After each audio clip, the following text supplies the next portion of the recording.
Okay, so the only way to bring a battery back to its full charge is slow charging, right? 2 amp charge, the slowest number.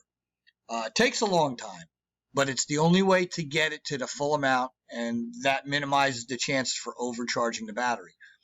Fast charging, which you see us do in the lab all the time at 40 amps or whatnot, should only be done to bring a battery charge enough to crank the engine, right? We can use fast charging to get it close, but we have to finish it off with slow charging if we really want to get it right.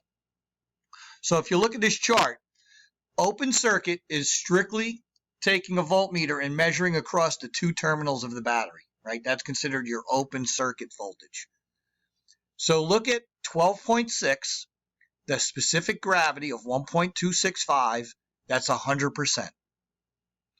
Right? 12.4 with a specific gravity of 1.225 is 75%.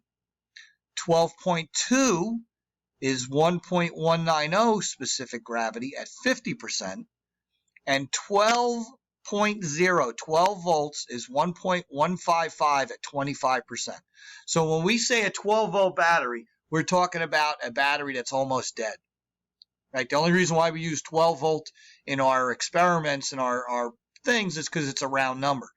But a battery at 12 volts is virtually dead.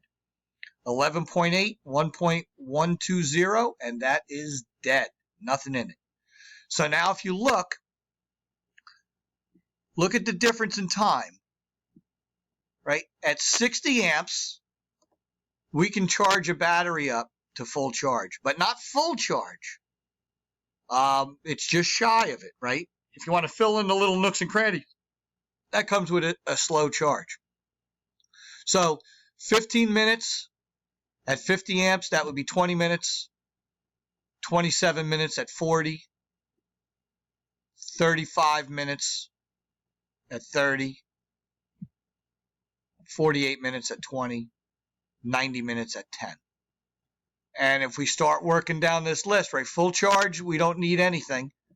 If we want to bring a battery that's here, right, at 60 amps, it's also going to, the faster the amps, you're cramming more electrons into that battery, it gets hot, really hot, and you can cook the battery, right? So 35 minutes at the fast versus 180 minutes at the slow.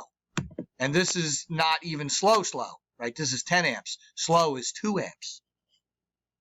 And you can see from a dead battery, right, from 65 minutes over an hour to 370 minutes to bring a battery from fully dead. And chances are, if it's fully dead, it doesn't come back fully. All right, so just give you an idea of time versus it. But know that the higher amperage you try to charge a battery up, you're cramming electrons in so fast that there's resistance within the cabling, and that the battery and the cables will get hot while you're trying to charge it. So it's okay to start heavy. Actually, 60 amps, those kind of areas are only if you're going to crank the engine type of a thing. Generally, 40 amps is what you can use as a fast charge without cooking the battery. And then you're going to drop it down to the lower numbers when you get towards the top. Right now, those gel batteries, Optimas, right, AGMs, overcharging is extremely harmful to gel batteries. It dries out the electrolyte, cooks them.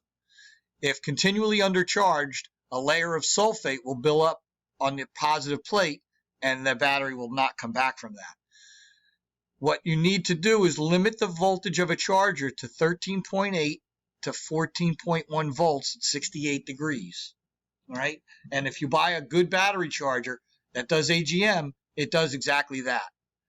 You also need a special charger if you're programming computers, and that computer has the battery voltage limited to that range as well. Okay, so if you get a more modern, smarter charger, it has a setting to be able to control that.